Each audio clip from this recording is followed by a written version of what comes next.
And here we go. In 5, 4, 3.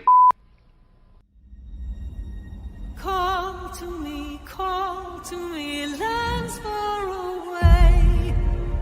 Elves have forests to protect. We need to build a wall. Dwarfs their mines. Men their fields of grain. But we Harfoots have each other. For I must now wander this wandering day. We're safe. You have fought long enough, Galadriel. No. Put up your sword. The enemy is still out there. The question now is where? It is over. Nothing is over! Nothing! You were the chosen one! It was said that you would destroy the Sith, not join them!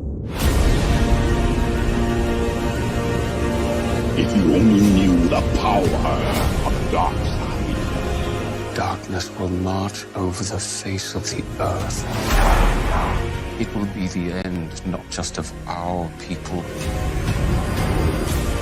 but all peoples. Everyone! I am sorry, but their time has come. The past is with us all. The past is dead. We either move forward or we die with it. This could be the beginning of a new era.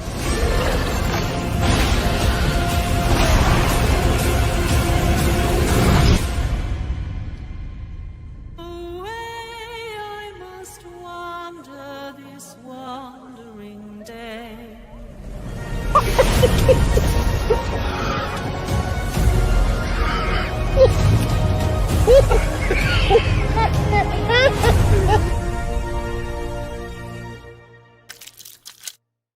To him finally being lionized in the prime and his prime. Fuck. Do it! Shit. Just do it! Don't let your dreams be Yesterday, you said tomorrow. So just do it! Make your dreams come true! Luke went from being, oh no. Welcome, Slayer Nation. I have some great news for you today. I hope you're all doing great. Nope, that didn't work. One more. You have failed me for the last time. Welcome, Slayer Nation. I hope. If you're tired of starting over, stop giving up. That is eating away at what you love in order for it to shine. And one man's vision is... Sometimes you don't have to make things better for them to be great again. You merely have to Okay. Hollywood continues to slow boil the culture and crazy. Well, right now, Spider-Man actor Andrew Garfield has stepped up and he's fighting motherfucker.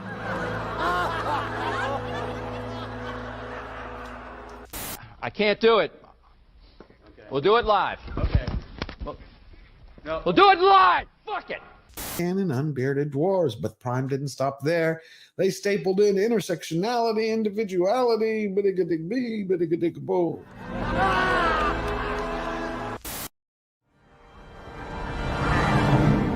So it begins. At my signal, unleash hell.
Ladies and gentlemen, George the Giant Slayer.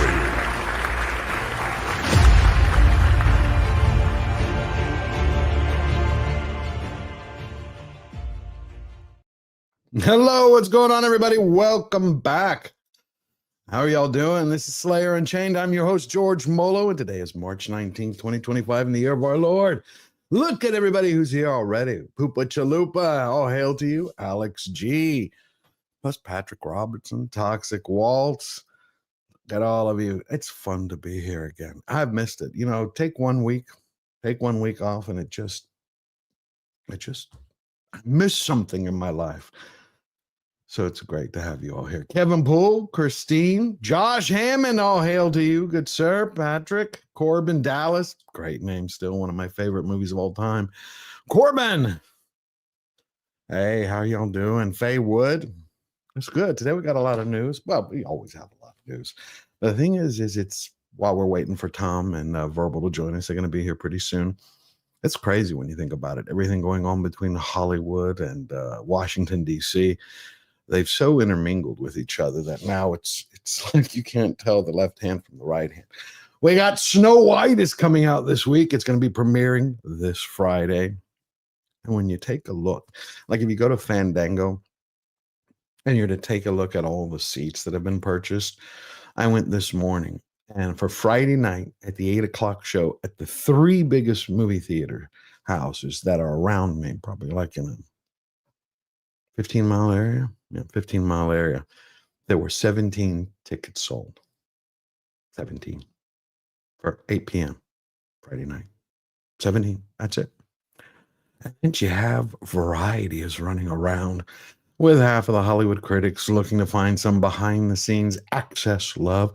They're starting to praise it. The greatest live-action remake Disney has ever put out. The most beautiful thing. Rachel Ziegler is Snow White. That's what they're saying. That's nutty.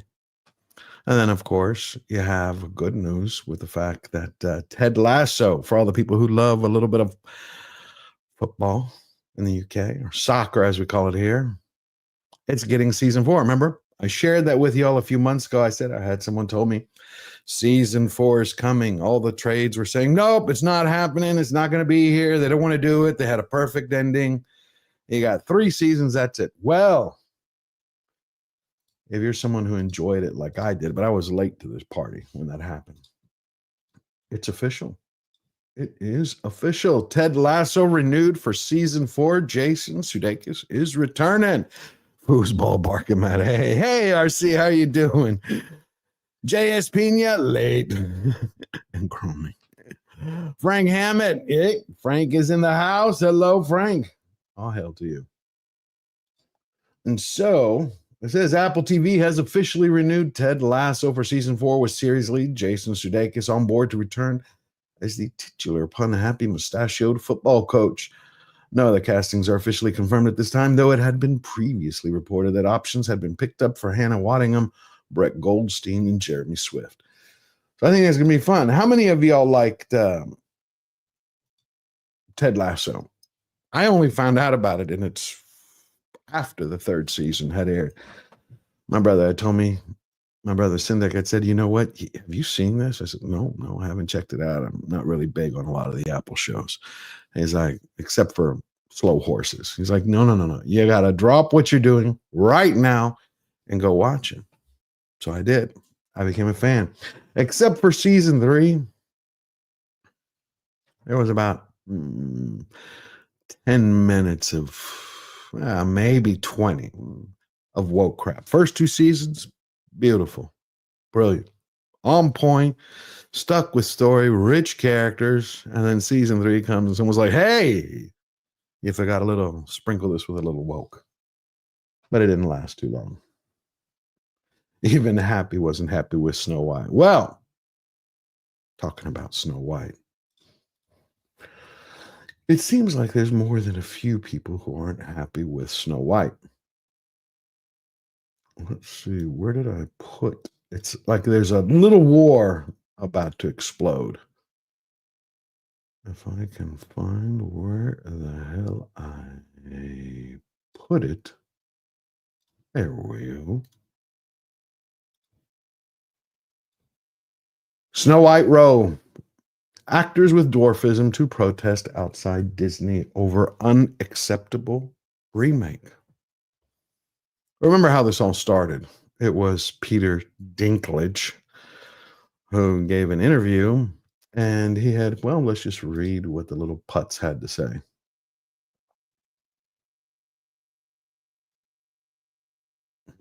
He said, come on, Dinklage.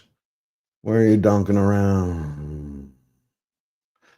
The film previously drew criticism from actor Peter Dinklage, star of Cyrano, who questioned Disney's approach given its commitment to diversity. He said in an earlier interview, quote, "It makes no sense to me.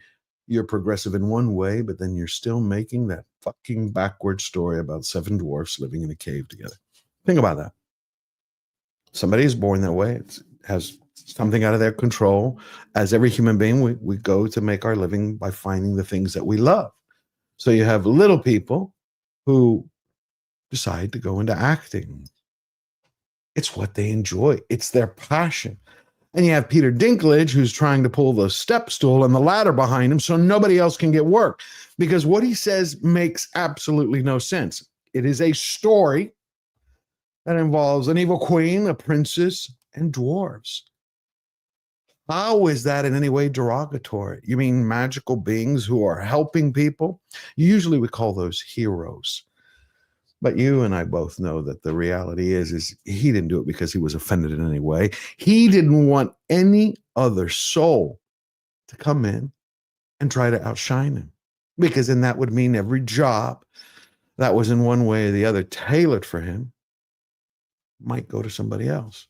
Well, over the last 2 weeks, you've had many actors who've spoken out, a couple on the BBC, GBN News, Talk TV, and they've been sharing exactly how they feel about it.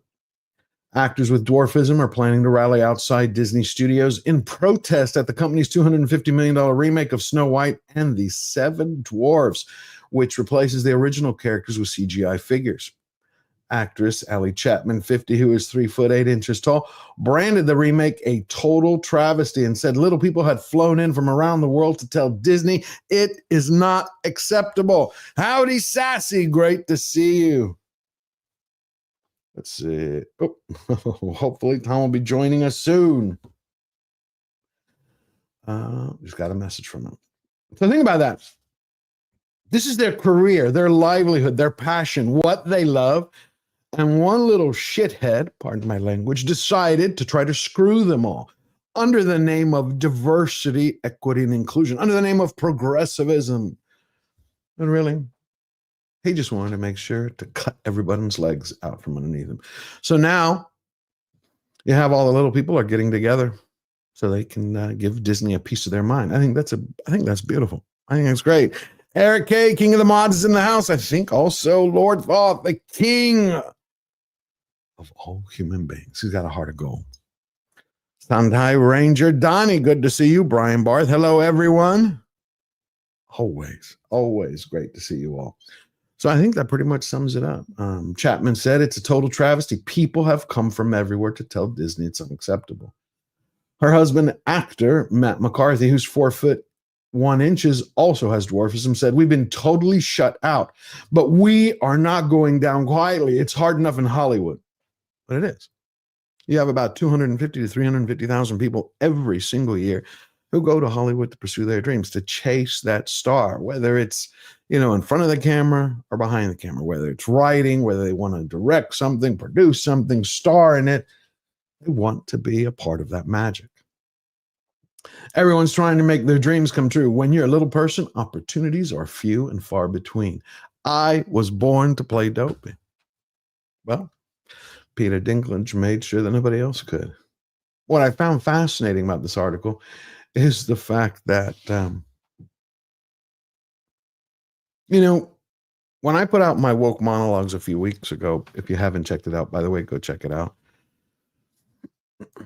It's about speaking, I know that old saying, speaking truth to power, but it's about standing up in life for what you believe in. Period. So they're going out there risking their careers because they're going to show their faces. They've come from around the world to let the Mouse House know that you will not be able to step on us, that we have a voice and that voice matters.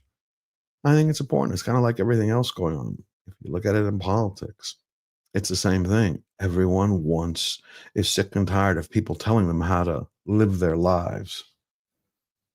And now we got Tom from Midnight's Edge and Midnight's Edge After Dark joining us. Hello, my good friend. Hello? Are you there? I can't hear you, Tom. We'll give him a second. So, they're standing up for what they believe in. Hey, Arms S, great to see you. Great to see you too. Your Muslim uncle, man, I haven't seen you in a long time. I hope you're doing well. Hail to you. Yeah, I don't think he's muted. Are you here? Yeah, I'm here. It was just my audio was turned. Ah, not a problem. Fix my thing. Oh, well, you fixed the thing. Things always need fixing. That's a good thing. That's a good thing. I know how you feel. I got my camera thing. You got your audio thing, and everybody's got a thing to thing. So I was just talking about, it's going well. I was just talking about Snow White and the fact that you have a lot of little people who are coming around the world to boycott Disney's premiere and send the Mouse House a message that they won't be ignored. I think that's I was told it was a huge hit. I was sharing that before you got here. I looked around. I've tried to pull up Fandango here a couple of times. I'm going to try it again. I looked around at the theaters, the 3 largest theaters around me. The 3 largest theaters around me to see, how it was going, how ticket sales were going for Friday night at 8 p.m. Right? Yep. And what I found out was 3 of the largest theaters around, only 16 tickets had been sold. Yeah, I guess somebody shared I saw somebody shared primetime Saturday in the AMC that's in the Disney World Park. Mm-hmm. There's only 4 seats sold. Here it is. Here's one of them. Here is one of the top theaters at AMC Lowe's Fountain. 18 theaters, 18 screens. How many tickets are sold? That's 7. Yep, 7:30 p.m. Who's that Friday lonely night. bastard sitting by themselves? I know. Oh, that's me. Shit. 3 tickets. Now, okay, you know Hollywood inside out, and you know films. Is this typical for a movie premiere? Not normally, but I mean, then again, it's typical for a shitty premiere like this. No, I'm saying Friday night, because other people are telling me, you can't look at Friday night. You got to look at Saturday and Sunday. This ain't good. Oh, I mean, there could be some exceptions here. Yeah, sure, there could be some walk-up business and whatnot, but I don't know. If you're taking 3 or 4 screaming kids to a theater, you'd think you'd want to figure out where you're sitting and everything, but hey, that's just me. Okay, here's Saturday, right? Here's just right. Saturday. Here is Saturday. Let me see if I can blow it up. I've seen pretty much everybody show me major theaters and major areas where it's it's all the same story. Okay, so 2, 3 seats sold. Yeah, it's really small. One lonely bastard at 8 p.m. on a Saturday. Who is the one person going to see Snow White? Well, let's ask Verbal Riot. It's probably Verbal. Verbal, are you boys? It's going well. He's hooked on Snow White. He's got to go. We were just talking about. And by when I say Snow White, I'm talking about cocaine, not the movie. Yeah, obviously. We're just talking about the white girl interrupted. The whole deal. We're talking about the one lonely bastard that I brought up on Fandango for this Saturday night. Oh, Jesus Christ! At one of the largest theaters in a 15-mile area around me. It's got 18 screens. You see that? The 1X. Maybe I can get that bigger. Hold on. You know what's crazy is I've been seeing people post these kind of pictures of just empty theaters, man, and this is alarming. This is crazy. Okay, so again, the same thing I asked Tom. In your experience, Friday and Saturday night, to me, my experience for all the years is that Friday and Saturday night of premiere of a new movie is when everybody goes, or the people who love films. What do you make of it? Ticket. This is crazy. Even for a bad movie, man, there would be at least a row filled up, at least one row, right? I mean, look, and who I don't know. Maybe this isn't a gauge of anything, right? Like maybe people will just show up and buy tickets at the door. You know, I mean things like that happen, but this is unheard of for a Disney film, right? For them not to be any pre-orders at all.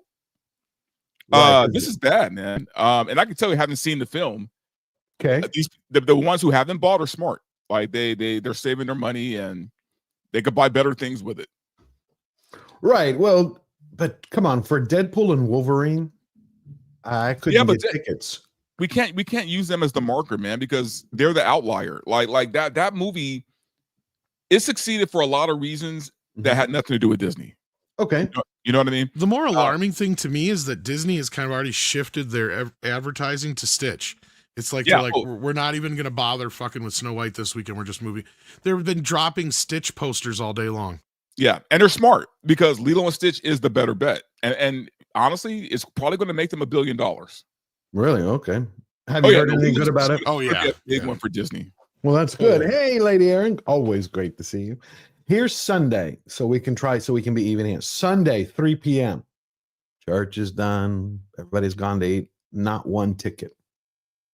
Isn't spring break started already in a lot of places too? Isn't that another thing? Right. Spring break used to be the time we'd go to movies if we weren't going out of town. I mean, Joe, we lived at the movie theater if we didn't go out of town. You know what's even crazier, man, is the fact that there is no competition for this movie right now. The fact that they can't even get asses in seats and there's no competition, there is nothing in the theater right now. It's just like Captain America 4 verbal, basically. Yeah. I think more tickets sold for Captain America 4. I think Disney. Oh man, I don't like to use hyperbole. I don't want to say it's over for them because it's not. Of course, but they're not in good shape, man. Like, here's the thing: if I were a stockholder, I would be asking questions. Short selling? You'd be short selling right now. You'd be like, probably. I mean, at this point. Honesty and Truth comes in for 10 pounds. The coddled little ginger one got away with it. Sick of this nonsense. He's an untruther and sorry our cousins keep him. Not wanted here or his insulting vapid. You're talking about Megan and Harry. I know that drives me crazy. Honesty and Truth. What happened was Harry the one who killed JFK? Did we find that out? God, at this point, it's disgusting because the fact is his visa information was supposed to be released, and the Heritage Foundation has sued for the last year and a half, and they finally released it yesterday, except 80% of it was redacted. It was a MasterCard. Right. It's pretty much kind of like, which we're going to talk about a little bit, the JFK files. They're interesting, but there's a lot missing, and of course, Pam Bondi's like, well, we're there's a few pieces that we're still reviewing, and we will release them, but. Thank you, Honesty and Truth. Bless you for the support. Yes, I love that movie. Back and to the left. Back and to the left. Back and to the left. So tell me, Verbal, what did you think of the movie? I'm interested. You saw it. Yeah, it was everything I thought it would be. It was here's the thing, man. So it was weird. I met up with Gore and Alan from Film Threat at the Yard House. We did some pregame. You froze. He froze. I was just trying to freeze in solidarity. Everybody's freezing. It's not working. No, he'll come back. He'll be back. Because he saw it. I was just curious if it was worse than he thought it would have. He said it was pretty bad in his tweets. I saw that. He said even the two edibles. Oh, sorry about that. He's back. My internet, is out. But anyway, I was 2 gummies in, man. And you know what's funny is right before we went in, right? Like we're hanging out at the Yard House. I was actually optimistic. I said, you know what, guys? Wow. Maybe this movie might be better than we think it's going to be, right? Now, it could have been the gummies talking, obviously, but I was like, maybe, and I'm a happy stoner. So I was like, maybe the movie's going to be better than we even thought. Maybe we'll be surprised by this movie, right? And here's the thing, honestly, as much shit as I give Rachel Zegler and a lot of other celebrities and studios, I never want to see a bad movie. I go into every movie. Who does? I don't want to see a bad movie. Good, right? So I'm not necessarily rooting against any movie I go watch. I want 100%. The movie to be good because I hate wasting my time, right? Of course, yeah. Yeah, I no, don't know man. anybody that wants a bad. I don't know anybody that wants to see a bad movie. Well, there's some YouTube grifters who probably like would hope for failure because it gives them more Yeah, material. I don't like that. I don't like Yeah, that. that's not There's what I do. enough bad shit that you don't really need to hope for it, right? Exactly. So for me, it's like I hope every movie's good. Yeah. No, I don't like Rachel Ziegler, but it still would like. I would say that I wasn't hoping for it to be bad because I never hope for anything to be bad. I agree with you 100% there. I did not want this to be a super success because I would like to be done with Rachel Ziegler. Okay, and I get that. And here's the thing: good and bad news. Okay. The bad news is the movie's terrible. It is terrible. So what is terrible about it? That's what I'm interested in. Is it her acting or is it the film? Because here's the thing: she was actually not bad. Okay, well, she was actually fine. Like I mean, she has a great voice. And I'm watching it, and I'm like, she's playing Snow White. Like I thought it'd be terrible, and it wasn't. Like her acting, I mean. But with that said, it wasn't great. You know what I mean? It wasn't great. Me saying it's not bad doesn't mean it was good. It just wasn't, terrible. Gal Gadot was completely just chewing up the scenery. She was completely over the top. Overacting, but you know what though, I guess for the evil queen it was fine, right? But overacting as the evil queen, was she nailing the role or was going beyond that? I mean well, for the most part, she's playing the evil queen, so I mean this movie just the biggest problem with this film, man, was it just looks bad. Like the CGI is so distracting that even if there's a story there, you wouldn't be able to tell. Like those dwarves, there were times in the theater where honestly, man, I was debating between either falling asleep or just leaving the theater. Like it was hard to watch. Those dwarves, like it takes you completely out of the movie. Completely. The CGI looks like something out of a cartoon. There's parts of the film that looks like just an advertisement for their amusement park. Okay. Nothing about this feels like a real movie, man. So you're saying it's the opposite of what Variety film reporter Case Steven said is a shining supernova. Well, and what's crazy is, there was a movie that came out like a few years ago, Kristen Stewart, called Snow White and the Huntsman. That was a much better film than this film. Really? A much better Snow White film than this film. And I'm not saying that film was great, but way better. That says a lot. You know what's interesting, because you're talking about the CGI. What about the story? The whole thing I heard about the fact that her name is Snow White because they rewrote it because of a snowstorm. It was some dumb shit like that. And also there's definitely some layers of a socialist message in the film. Luckily they're pretty subtle about it, but it's pretty obvious in some ways that it's very socialist. Gotcha. Well, did you know? I found it interesting that I'm sorry. And let me get into like those the band of merry thieves that she hooks up with. So you have the dwarves, but then you have the hobos, right? The pictures that you saw from the Daily Mail. Yeah, with the weirdos. That was the funniest like group of DEI agents I've ever seen in my life. It was like two black people, two white people, one Asian person, and a midget. Right? Like they made sure they covered like the spectrum of the DEI board. And which goes to show what we were saying, or I was saying at least, and some others were saying all along, is that yes, the dwarves were always part of the story. Yes, the bandits were always part of the story. No, they didn't combine the two. No, they weren't reshot out, and the dwarves were always going to be there. But did they ever mention the word dwarf? That's what I figured is the chances are they never once said the word dwarf. They always probably called them magical you know what's funny, Tom? I don't even remember. But you know what's funny though is you had these weird CGI dwarves, but then in the band of misfits, you have an actual midget in the group. I'm like, you hired a little person to not play a dwarf? Little person does the voice of I think Grumpy as well or something like that. One of them, but yeah. So do you think that the band of misfits were actually, as some said, intended to be the dwarfs, and then they rewrote it? Like that's what I'm saying is I don't think that's the case. I don't think so. I think they were always like Tom said. They were. I think they were meant to be separate entities. So it's just basically the DEI gang. I think people were just overthinking it, and yeah. I think the parts that were reshot, and this is just after hearing Verbal and now Rosa and other people talk about the movie. I haven't seen it. So you can correct me if I'm wrong, Verbal. My thinking is what was in the reshoots was the beginning of the film with her as a young kid, because I heard that's only for like 5-10 minutes of the movie and not as long as we thought, and the romance between her and the leader of the bandits. Absolutely, absolutely. Yeah. And also, by the way, that love story is so flimsy. Oh, how was her and the prince? Well, he's not a prince. He's the leader of the bandits. So there's no prince. There's no prince. Yeah, right. So again, there's no word of mouth there. If you have parents taking their little kids who want to pass down that story that they grew up with, the Snow White, the original animated, right, or the Brother Grimm's fairy tale, which obviously Disney's isn't. When they go there, they're going to be like, "What the hell is this? You mean there's no prince?" Which means you got part of the story.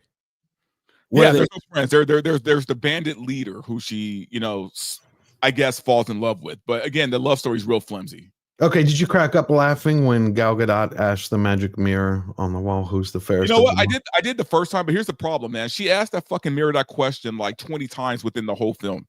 Really? I'm like, how many times are we going to see her ask this mirror that question? When I saw the clip of the song of where she's singing about being fair, not in the sense of looking good, but being fair in the fair and just sense. Yeah. Unbelievable. Yeah, no, it's literally she's asking this mirror this question. Like every scene she's in, she's asking the mirror the question. And we're like, okay, can we just like move on from this now? Like we get it. He's going to keep saying, you are until Snow White, obviously makes her escape from the castle. Gotcha. Wow. Eric K, King of the Mods, gifted 5. George the Giant Slayer memberships, please. Go thank Eric. Talk about a wonderful human being. Thank you, my good brother. Look, we all kind of know that, and we speculated, and we've said this before. Mm-hmm. Disney just wants to release this and be done with it. Right. Why not streaming? They're not going to put any more money towards it. They just want it out and done. This is probably like Flash, to where they can't just dump it on streaming because, like, that's in contracts. Contracts for stuff probably, and gotcha. Okay, one last question. Did she ever do the thing that she said that was supposedly in the script? She's going to play the fair, just, fair, brave, and true. That she's not a princess but a leader. Oh yeah, and that was pretty heavy in the film. Yeah, but I'm a fourth wave. I don't want to spoil anything, but does anybody care? Does anybody give a shit? Does anybody I don't think care? that any tickets are being bought up. She basically beats the evil queen with friendship. What? So her being this great leader, she beats the evil queen by remembering the names of the soldiers who are pointing the swords at her. So because she could remember their names, they all came to their senses and turned against the queen because she remembered their names when she was a kid. This sounds like a Hollywood problem thing. Oh, it's so bad. So it has nothing in common with the original Disney animated that Walt Disney gambled everything on. Put his house up, the studio. It's wow, George. I don't want. You know what, George? This movie wouldn't be a problem. This movie wouldn't be a problem if it didn't cost $300 million. Well, guess what? One of the reasons it might have cost $300 million, I found this article, I thought it was hilarious. There are puppet dwarves cut out of Snow White. During a recent appearance on Jimmy Kimmel Live, Snow White, Rachel Ziegler chatted about the upcoming blah, blah, blah, blah, blah, and she says she described how her scenes with the 7 dwarves were essentially shot 3 different times to get the layers needed to composite the scenes with her performance. Oh, that's nothing new. But I like that. But so people have been asking, where is the puppet version? I don't know if they actually had the puppets dancing around. What she's probably talking about is they do one run through where it's her just by herself. Mm-hmm. Okay. Then they'll have a run through where it's actual with stand-ins, the motion sensed actors or whatever you want to call it, where they were in like the green suits or the group blue suits. And then they have where they'll just do one run where they'll go through the camera angles where they'll literally just have stand-in dummies. Okay. Or puppets. And that run is specifically just so that the lighting guys can see how the lights react to the puppets so they can gauge that. So yeah, those 3 passes are all normal kind of things they do for this sort of work. I get where, yeah, she's just making it sound more complicated than it is, I think. Okay. I think it's just Yeah. funny. Yeah, I and think the it's eye funny. lines, like Rhino's saying in the chat there, the puppets are also for eye lines and stuff like that too. I just think it's funny though that you actually have people, if you go search online, want the puppet edition. Well, they kind of did that for the Planet of the Apes, but with the motion capture suit guys, where like on the Blu-ray, you can watch that newest Planet of the Apes movie with the actors just in the motion capture suits. It's kind of boring. Okay.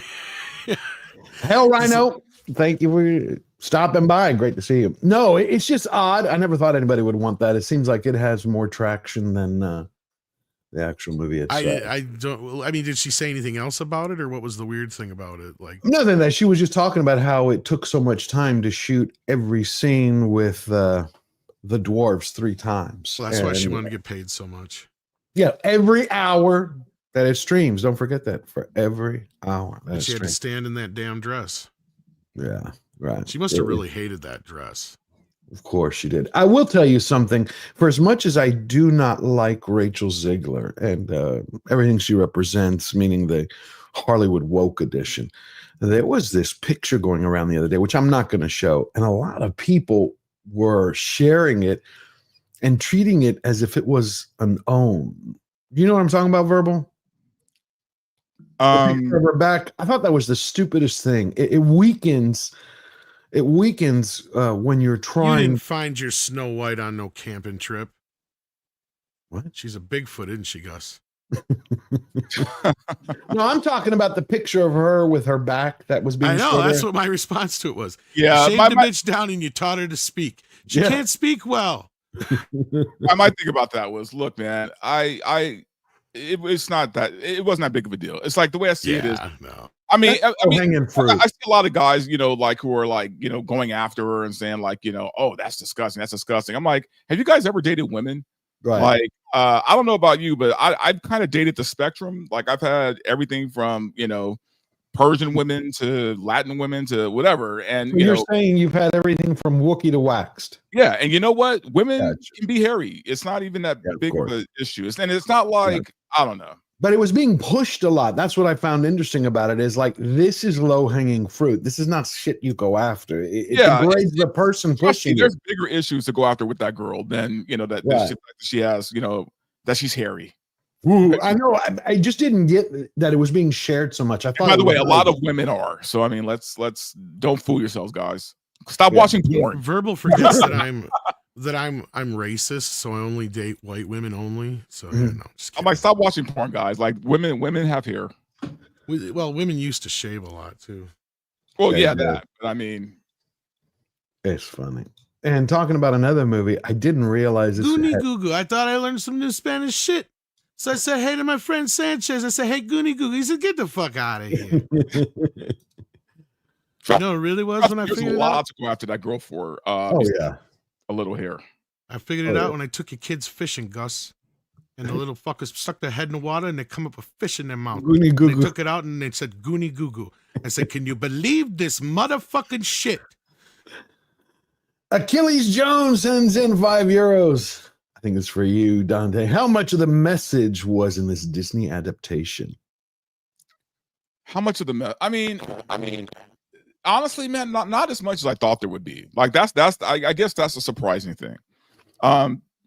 It wasn't as woke as I thought it would be outside of those fucking DEI bandits, but Wait a minute, you don't think the whole her leader was yeah, I mean, killing the prince off? But I guess it wasn't like, because she spent most of the movie running from the queen, so I mean, it didn't feel like she was really girl bossing anything, really. Okay. You think they edited it? Could you tell if they? Oh, Because you're a writer. Yeah, they probably. I'm sure in the first cut, they probably had her, you know, sword in hand, you know, like cutting off the queen's head. But in this version, nah, she spent most of the movie in hiding and running. Wow. Okay. Well, there's a movie I discovered, which I didn't even realize. Popeye. Anybody watch Popeye when they were a kid? Oh, of course. I never thought in my life that I would see this. Oh, yeah. hell is all this stuff for? It's the equipment I checked out for my documentary. Oh, is this that pirate man thing you were going on about in class? Sailor man. Tonight's the last night we can get inside. They're, aware of the charming stories circulating. It's Popeye the Slayer Man. If anybody doesn't like horror in the trailer, just take a few seconds because it's going to show some stuff. I love Popeye. I love the Robin Williams one growing up, but this is a touch different. About this I'm gonna place. chop your head off. In ghost stories. He's not a ghost. The Sailor Man is real.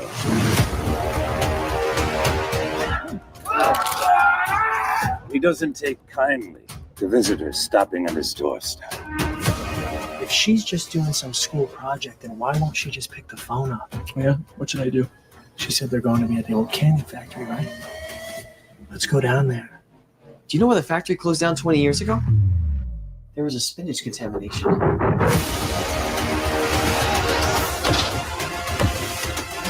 I'm worried what the hell is going to happen when Superman and Batman's copyrights come up. What the hell people are going to make. It's just, you ever expect something like this?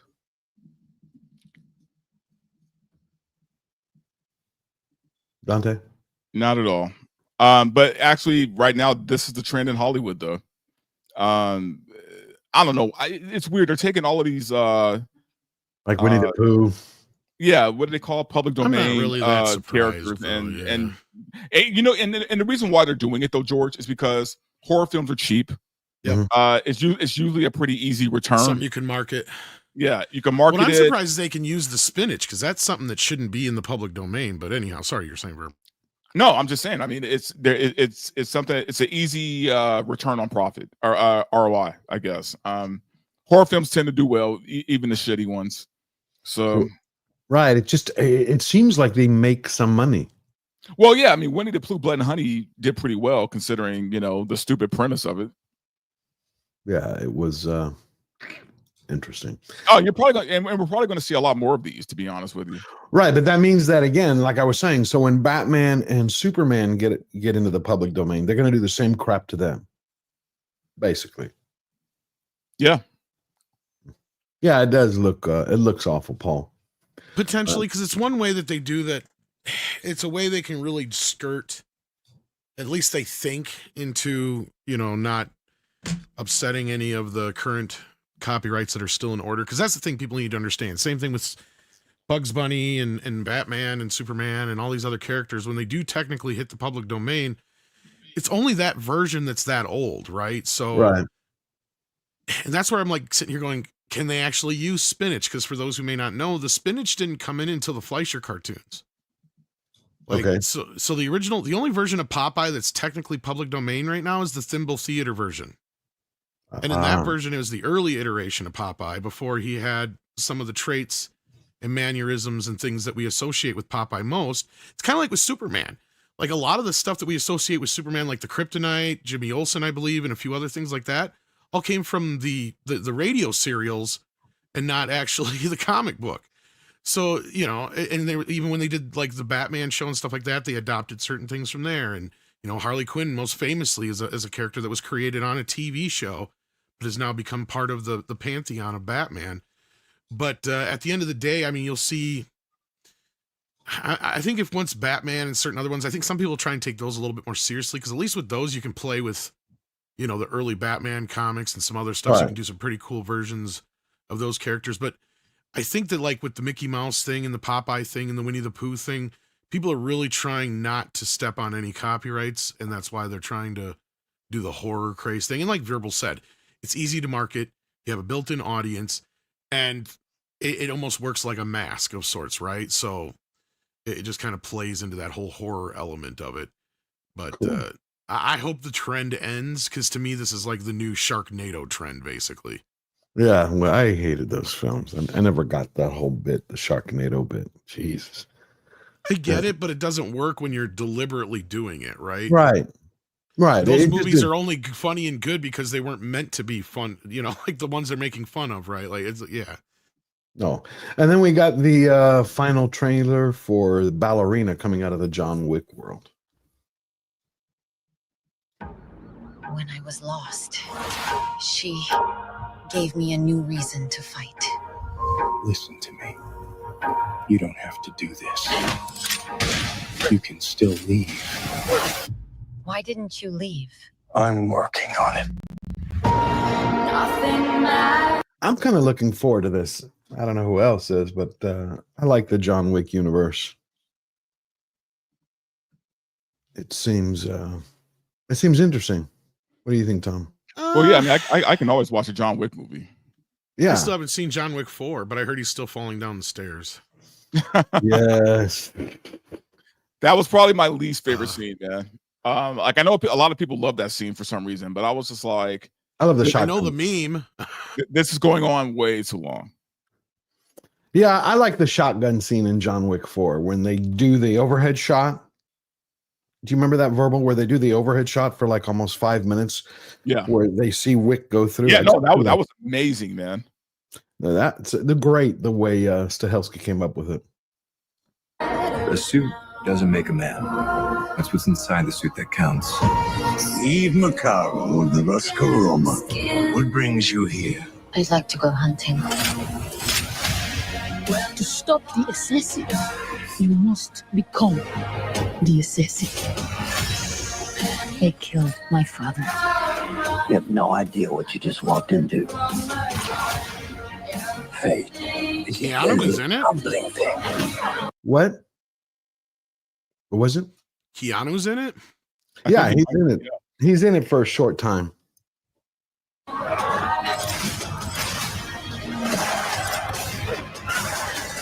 How do I start doing what you do?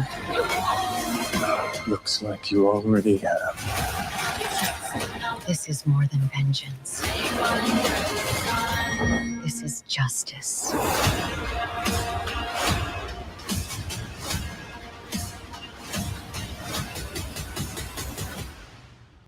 I liked the first episode of the Continental, but the rest of it I couldn't stand. So this it looks interesting. Supposedly they're working on the next Wick right now. They're working on the next one. I think it's supposed to be a prequel. I've heard a prequel is one of the things. How he got I know of into an it. animated. Yeah, I think it's supposed to be animated. Can't you pull it off? Man, it'll be interesting to see. Because Keanu was asked recently about playing John Wick again. He's like, he's dead. Yeah, except for the fact that, but they said that, but they're like, did you see the body in the coffin? That's the trick that they pulled. I mean, even Stahelski wouldn't talk about it because a week after John Wick 4 came out, they asked Stahelski, will there be another one? He's like, no. Yeah, that was, they said that it wouldn't be, and then they wouldn't have any more Wicks. And then about a couple of weeks after that, Lionsgate turned around and obviously spoke to Chad. Wrote him a check, yeah. Yeah, and he's like, yeah, now we're going to be working on 5. It wasn't the latest trailer. Okay, I thought it was the latest trailer. Thank you for that correction. I guess I'll have to go check for the latest trailer of the Ballerina. Must have had the date wrong on it. Ballerina trailer? Well, I love the chat. Oh, 7 hours ago. That's why, because I prepped this. No problem. We see it now. Gotcha. I checked the trailer 9 Still hours can't ago. be any worse than the Happy Gilmore one. I haven't seen the Gilmore one. I mean, what? I just don't think that it was needed. I don't think they need to make that movie, but whatever. Adam Sandler. I'm sure people will watch it. It felt like a Super Bowl trailer. I was waiting for him to pull out a Bud Light at any point. Oh, talking about Bud Light. Hold on before we get to the Ballerina. The San Francisco Pride Parade is this weekend. And they were in March? They said it's this weekend. Hold on. And they were upset because you had a few companies of their sponsors pulled out of it. Where did it go? Smart move. Here it is. Here it is. Hold on. And one of them was Anheuser-Busch. I guess they don't now that especially Dylan Mulvaney. You heard about that the other day? He started his podcast. Yep. Wow. And sadly, it'll probably do pretty well. You think so? I mean, he has his audience. If you knew where a train wreck was going to be, wouldn't you watch it? No, I've never been into that. I never quite. Well, no, I guess because I have covered Harry and Meghan, so in that way I have to turn around. But I can't stand them because of the fact that they're such hypocrites. Well, same thing. So I guess yes, your answer is yes. It goes, the company cited, okay, in a very abnormal development, longtime sponsors bail on San Francisco Pride. And it says, in the past 4 weeks, multiple companies told San Francisco Pride, the nonprofit behind San Francisco's annual Pride Parade and Civic Center celebration, that they would not support the 2025 Pride celebrations. Of course, people were upset, and it goes down to the companies. The sponsors include Comcast, Anheuser-Busch, La Creme, and Diageo, a beverage company that produces Guinness, Smirnoff, and other alcoholic drinks. So it's interesting. There was a couple of interviews, but I didn't want to show them. Thank you, Dean. Appreciate it. So here is, so they're pulling out. And now that they're worried that they're actually going to lose another sponsor, because they said typically they lose one sponsor a year, but then they replace it. But this time it's been 4. And then a day later, they lost the 5th one. So it seems like they're racking up. Usually they said it costs them almost $4 million a year to pull off the parade. Like, I guess the tide is turning. Tide is turning in some way. Also, I'm kind of just shocked that they're having a parade in March instead of June. So, no idea. I'm like, how many damn parades are they going to have? Well, come on. You remember how it used to be during Biden's term? It's like it would be all year long. It wouldn't be a month. It would be all year. Here's the one. The first company to get out of Dodge was Starbucks. If you remember, I remember here in LA, last year there was like every Starbucks I went to, there was like, well, the year before that there was like a rainbow flag in every Starbucks I went into, right, just hanging, during Pride Month. Last year though, 0. Like they cut all of their Pride stuff out, and I'm like, oh, so you guys got tired of losing money then? Well, yeah. I mean, how many times does Starbucks have to put its foot in its mouth? I mean, but also Target also decided to remove all their dumb shit, and they did until 3 weeks ago in Florida, one Target popped back up the, what do they call them, the binders for kids, right? But instantly when they put them up, they got a letter from the I don't know if it was from the Attorney General of Florida. God, I had an article prep for that a while back, or it was from the Attorney General plus a council requesting what was going on, like why are they promoting this? And 48 hours later it was gone because it was a month after Target pulled everything, and then this one store just. But see, they're so disingenuous, man, because they want to make it sound like, oh, they're being bigoted, they're doing this and that. I'm like, you guys are literally promoting like bathing suits for children, correct? Where they could tuck their penis. Yeah. It's horrible. The binders, right? The binders is what they were promoting at the time. Like that's crazy to me, man. And yet they think they're being oppressed. Right. Man, we have a lot to cover. We're going to talk about that. I guess I want to watch. Do you want to watch the Ballerina first, or just jump to what's going on since we're talking about Pride and what happened with the military today? It's up to you. Okay, let's take a quick look at this new Ballerina because Dean was telling me, got to listen to the chat. Dean was saying that this is the latest one. So here we go. We'll watch it and then we'll jump over and see what's going on in the military. In Slavic mythology, he was one of my favorite actors. I wonder if he had shot this before he passed, or is this some type of AI or CGI? Or no, this has been done for a while. Remember, they went back and did reshoots. Okay. Good call. Yeah, so this is probably from before. Yeah. I misread it. Is that what's his Ian name? McShane? No. On the Norman Reedus. Reedus. Norman Reedus. Oh, yeah. I love Ian McShane too. Deadwood. I love Ian McShane. Have you ever seen Deadwood? Oh yeah. Best Western ever. Best Western. But tell me, Dante, as a writer, is that not like the height of writing? Deadwood. Well, I mean, it was definitely the height of HBO at the time. You could make, if you can make cocksucker poetic. It sounded Shakespearean at time. I mean, just the way that they would talk. Honestly, I thought that show would go on for a few more seasons than it did. Not one cocksucker, two cocksuckers. I was kind of surprised it only went on for like 2 seasons. That's right. No, it did have a third season. Oh, a third season, yeah. Yeah, and it had a movie, but the And movie was the movie a was little late, but yeah. Yeah, but there's a reason for that. If I remember correctly, the developer had he was dying. Alzheimer's. Yeah, had Alzheimer's. I wish they would have just given him like one last like short season, like 3 2-hour long episodes or something like that to really kind of tie up all the loose ends. It was good, but it was like, oh, you got like a third of what I think you could have had.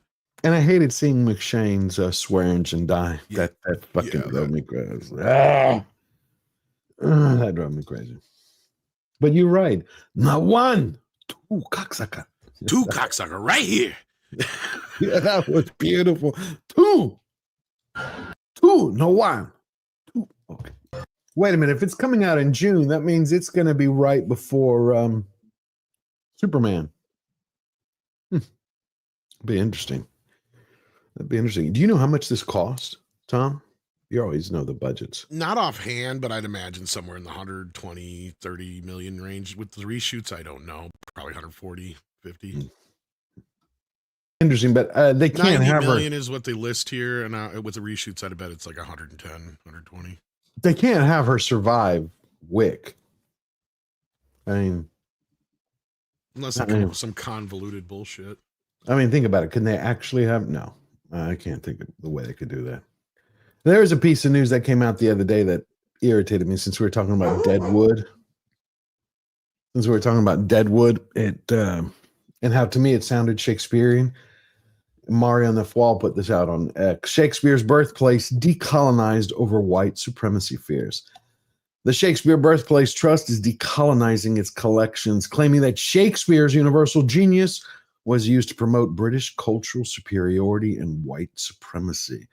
A research project with the University of Birmingham argued that presenting Shakespeare as the greatest writer perpetuates colonial ideology. The trust now pledges to remove harmful language, downplay his status, and highlight non-European artists.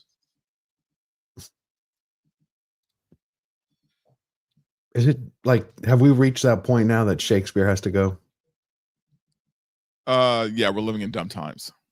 Dumb times. I mean, unbelievable. I would even say we're living in dangerously stupid times. I think we've gone past idiocracy. I think idiocracy compared to now is kind of like a step up in many ways, except for that show. What was it? Kick Me in the Balls or something that he was watching when he walks in on him. You know what I'm talking about in Idiocracy? When the character walks in on the other guy who's sitting in his living room and he's watching the television. Ouch my balls. Ouch my balls. I mean, I think that's the only thing that's pretty much broke my house. Right. And that we can pretty much say that Harry and Meghan have covered that aspect. It's just not called, break my balls. It's Meghan and her clueless wife, Harry. Anyway, Amazon, Jeff Bezos had pretty much switched sides to Trump and MAGA right before the election, but it doesn't seem like his employees are on board. Exclusive, a source at Amazon sent us screenshots of an official internal company Slack group where Amazon employees compared Trump supporters and opponents of wokeism to Yahtzees and Klansmen. See if I can blow this up a bit. It says, some more questionable salutes from the Trump camp yesterday. It's frustrating watching the news call it anything but a Nazi salute. There's no ambiguity in the amount of cheering. As soon as he did it, makes me feel sick. They're talking about Musk. I don't know why people spend so much time debating what these things meant. We know exactly what it meant when Elon did it too. You saw, we covered that on Sunday, Dante, where Bill Burr came out and was talking to, what was it, Charlemagne the God, and saying, yeah, how could he just give this Yahtzee salute? And everybody's cheering him. He's like, we're the country that fought them. It's like, how many times do you have to watch that video to see that he's saying, from my heart to all of you? Over and I think people also forget, man, that Elon Musk is, he is a little autistic. I mean, his I don't know if his social awareness is airtight. You know what I mean? I look, unless you can prove to me that he's actually a real Nazi, then it's just to me it's typical like leftist bullshit. until you could prove to me that he is. Otherwise, he's just an awkward billionaire. Okay, but you saw the video. Did that look like a Nazi salute to you? I mean, no, it looked like looked like a guy going. And I'll tell you why it didn't, because I've seen AOC do the same thing. I've seen many Democrats do the same exact thing at their rallies. It's ridiculous. But the fact is that this is going on over at Amazon and their employees. Come on, my damn camera is acting up today.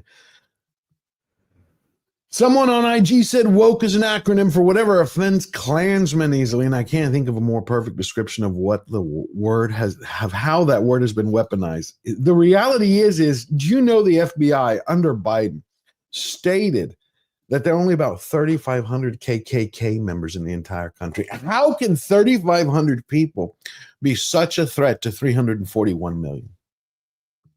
It boggles the mind, the boogeyman that they try to come up with all the time. It's like, really? Seriously? Are you afraid anywhere, either of you, that you're going to run into some Yahtzee in your life?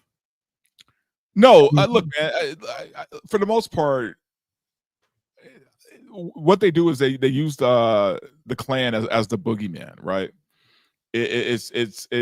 I rarely in my life have I don't think I've ever come across an actual Klansman, to my knowledge. You know what I mean? Now, maybe it's easy to say that because I live in LA, and LA is LA. But I've been all over the country, man, and yeah, sure, there's plenty of racist people out there, but but they always kind of like project the Klan, right, as this boogeyman. Right. I'd like to know where the Klan actually is, right? Yeah, like I don't even know. Like, I haven't heard anything from the Klan. Are there still meetings? Do they get together? Yeah, the last meeting that happened, they reported on it. I remember because they made a big deal about it. It was right after the transition, I believe, when Biden, right after he was inaugurated, they said, "Did you know that there's a national meeting of the Klan happening today in Washington?" And a reporter's like, "Yeah, there's 25 people there. 5 people from the Klan, and everybody else was a reporter." That was pretty much it. that was it in a hotel. It was like 5 guys. I have met one self-proclaimed white supremacist in my entire life. Okay. And after I left the dude's house with my friend, I told my other friend, "Don't you ever fucking take me there again." We went to get some pot. And this guy was a fucking psycho. Okay. Right? So, like, you can smell him from a mile away. It's not like it's like, and this is the only one I've ever come across in my entire life. And, like, I got such the heebie-jeebies from the dude that like I said, don't ever bring me with again if you ever come pick shit up from this guy. I don't want to be a part of this guy. Because he's scared, like, not scared me, but he just gave me that uneasy feeling. Like, because all he did was talk about, N-word this and S-word that. And it's like constantly it's like, dude, is that all you talk about all day long is what I was thinking of? And then he's like pulling out guns and shit. He was just acting like a fucking psycho. Yeah, I got you. They just don't exist anymore. And people seem to forget that it was the Democratic Party that started the Chances Klan. are dude's dead by now. Like, there's no way he didn't piss off somebody at some point. Like, you know what I mean? Like, yeah. And that's the other thing is, like, how many white boys would actually have the balls to call somebody like a racial slur in this day and age? Not many that I know. They only do that on social media. Exactly, Verbal. I have never once in my life encountered it in real life. I haven't either. Not once. No, I don't know why, but I just haven't encountered it. Because it doesn't happen that often, Verbal. Like, I'm not saying it doesn't happen, but it doesn't happen to the extent that these motherfuckers are trying to claim it does. Right? They'd have you believe you walk outside and everybody's just starting to throw racial slurs at your ass. Yeah, like everybody's a skinhead, right? Everyone. I mean, they really think the way Tom said it. It's like everybody. You're going to walk out his garbage again. Yep. They're going to walk outside your house. They're going to be like, "You're in danger." Everybody you see, you're in danger. Look at it. Your next door neighbors in the Klan. I'm supposed to deal with my internalized racism. It's like, what the fuck? I love not Pit Boy Cameron. I never called George a honky. I have been called more racial slurs in my lifetime probably than you have, Verbal, to be honest. You know what? I mean, you might be right, man, because I've been called a cracker by a lot of my like I used to work with a lot of Mexicans, and stuff like that. They call me cracker all the time. I mean, again, outside of social media, man, like that's just not something that happens. But they'd sit there and call themselves beaners and all kinds of other shit too. So it was like, you know, and say all kinds of worse shit than that. So like, I mean, that's the funny thing is in most cases when I've been in any diverse groups, the white guy is usually the most quiet, least racist of the bunch because he knows if he does say something, he's going to get punched, even if he's joking in most cases. So yeah, it's just you kind of sit back and just listen. You don't say anything. Wow. Well, I don't even know where to begin. There was a story. Okay. I was in the Boy Scouts when I was younger, and we would go to this camp called Camp Strake every summer.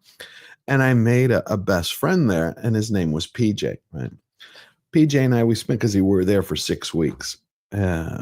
He was about a year older than me, and he was black. We would hang out together. We had a great time. He ended up eventually joining our troop. And I will never forget Camp Strake, not straight. I'll never forget when I went over his house. His mom looked at me and she's like, "This is your best friend? He's white." I mean, she just looked, I was like, what? It was. Does he know he's white? Fascinating. But I've never met, I mean, being in Texas my entire life, never met a KKK person. The only time I've ever seen the KKK, I think I shared this, the second or third stream that I ever did.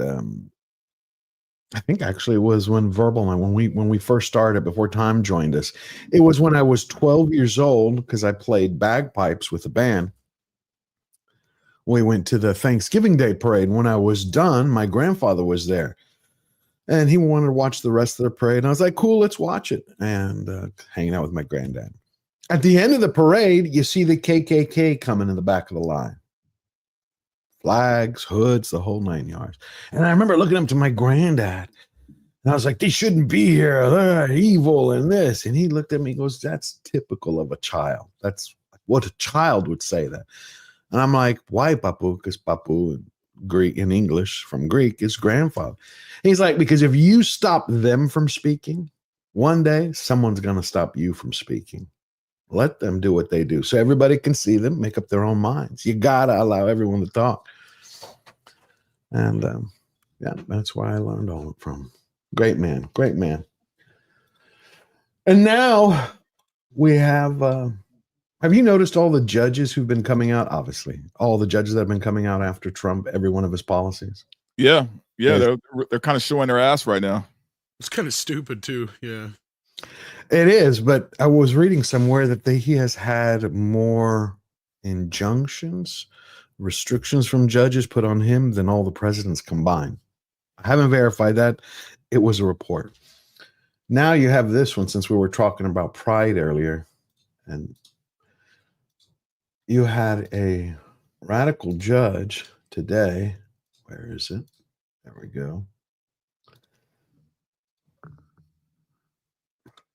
A lesbian judge cites the musical Hamilton in opinion blocking Trump's ban on trans soldiers. That's a first. On Tuesday, Judge Anna Reyes, the first lesbian to serve on the U.S. District Court for the District of Columbia, issued a ruling blocking President Trump and Secretary of Defense Pete Hegseth from banning transgender enlistment in the U.S. military, granting a preliminary injunction in Nicholas Talbot et al. Versus the United States.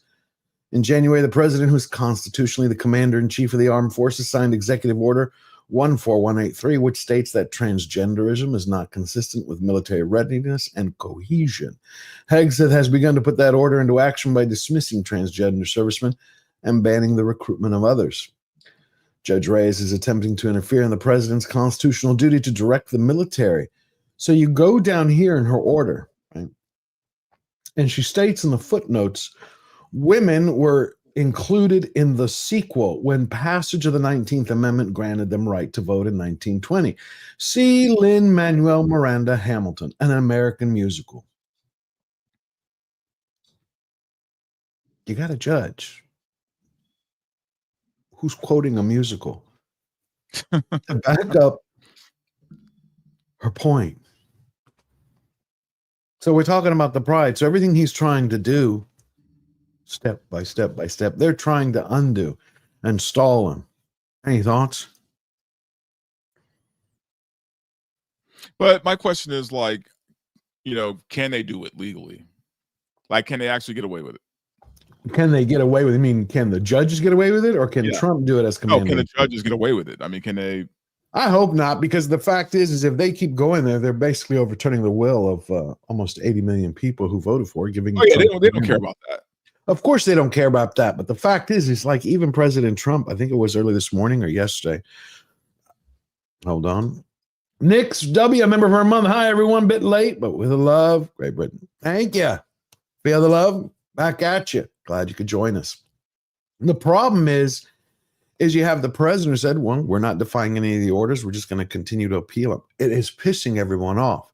They're like, why doesn't he just ignore them? Why doesn't he just say, try to enforce it? Do an Andrew Jackson and say, go for it. You know, see if you can enforce it. Try it. Because they're doing it. You had Judge James Boasberg, who wanted to stop the deportation of criminal terrorists, the gang from Venezuela, Tren de Agua. You saw that, Tom? Can't say that I did exactly, but what you was didn't going see, on there? you didn't see the Tren de Agua this weekend? How they deported him? Mm-mm. They sent them. Yeah, what happened was basically over the weekend you had President Trump. Was that 200 or 250 members of Tren de Agua plus some other criminal gang members? They were sent to Nicaragua. The president of Nicaragua, America is paying them so they could secure them, get intelligence from them, jail them, basically. And so what happened was the district court judge, James Boasberg, wanted the plane stopped. So you had the Department of Justice had to go to the hearing, and they were told in oral arguments that they had to stop it. Monday, we find out that, well, the plane wasn't stopped. They didn't stop it midair. And the argument coming out of D.C. that came from White House Senior Advisor Stephen Miller and that came from the Justice Department was that, great, we heard that. We were waiting for your written order, but by the time that we were getting your written order, the plane had already left U.S. airspace for international airspace, and therefore that's where your power effectively stops, because that means it involves the president's abilities as the commander-in-chief to command to dictate the foreign, to dictate the foreign policies of the United States. Therefore, Judge, very sorry, the plane actually landed in Nicaragua. And then you had the president of Nicaragua. He puts out this tweet basically making fun of the judge. They showed the videos of all of the terrorists and the gang members being basically frog marched inside this giant warehouse where they had their head shaved, they were chained, and then taken to jail. And so the judge flipped out. He called another hearing this week, and he was like, basically, y'all defied my orders. So the battle that's been going back and forth between the White House, the Department of Justice, and this judge is that Stephen Miller has stated, look, you cannot dictate to the president of the United States what he does with foreign policy, no more than you could dictate to him how he's going to tell a general where to move troops or where to station an aircraft carrier. He's the president of El Salvador, yes, but some of them all were going to Nicaragua and El Salvador. Yeah, Nayib Bukele, I believe is his name. He's a tight ally with President Trump. I have it right here. Did you watch any of those videos? I haven't. Oh, yeah. Well, basically, you had Bukele who was turning up. He was mocking. He was basically mocking the judge. And then the White House put this out the other day.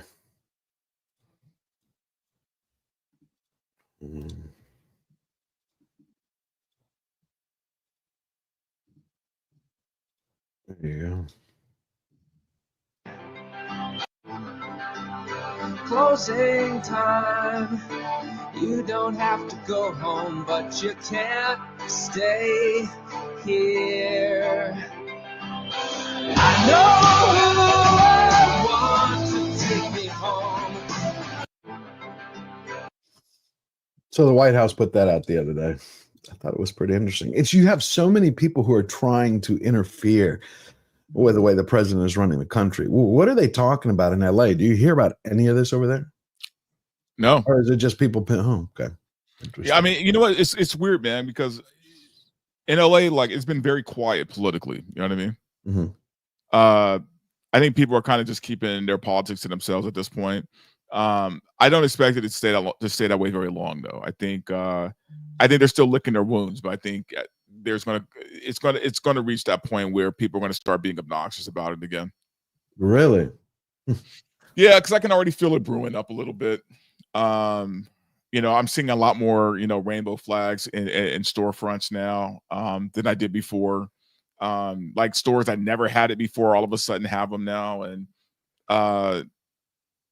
yeah, I just think it's a slow burn, but I think it's going to be, pretty obnoxious probably by the end of the year. Gotcha. Well, jumping back to Hollywood, did you see that? Are you getting excited for Andor? I am, man. I really liked the first season, man. I know there's some hardcore Star Wars fans who, didn't like it, and they probably didn't like it because there were no lightsabers in it. I like this more kind of adult approach to Star Wars, only because at least it's something different than what we've had, right? Mm-hmm.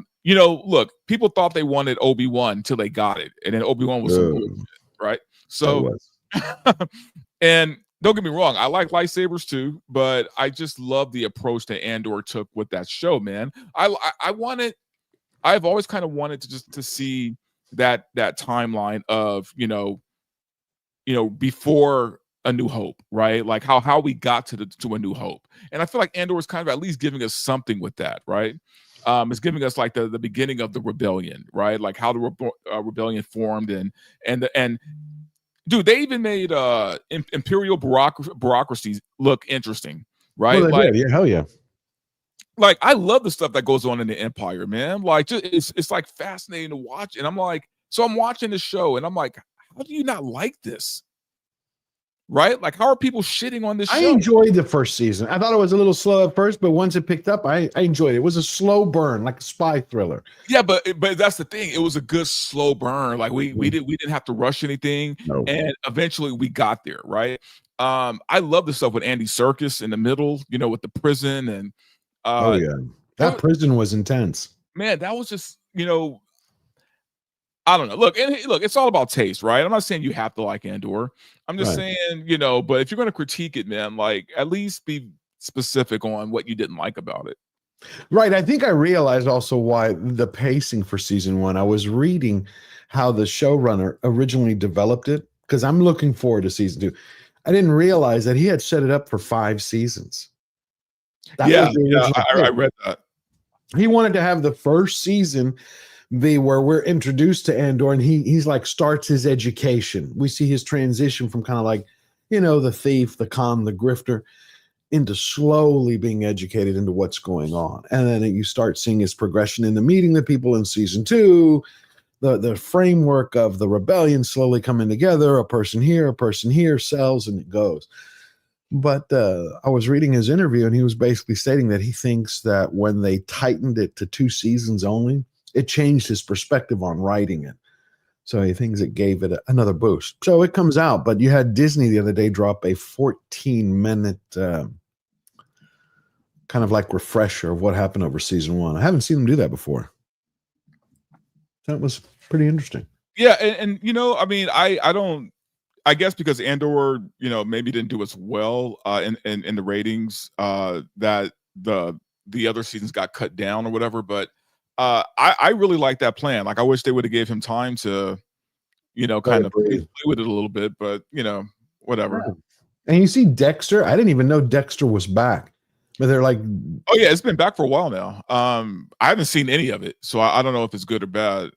You know what? I didn't even finish the first run of Dexter. Oh, I love Dexter, the original. But then I saw when he came back, I saw that limited series, 1 season. The limited special, and he's supposed to have been killed in the end again. But now they're saying Michael Hull is coming back because this last Dexter, where it shows him younger, well, again, I haven't seen it, as he's growing up in high school, and his dad and his sister supposedly was a success. Now they're bringing Dexter, the adult, back, called Dexter Resurrection. I was like, okay. Yeah, that's weird. But you know what, though, man? I think I fell off during the Colin Hanks season. Which one was that?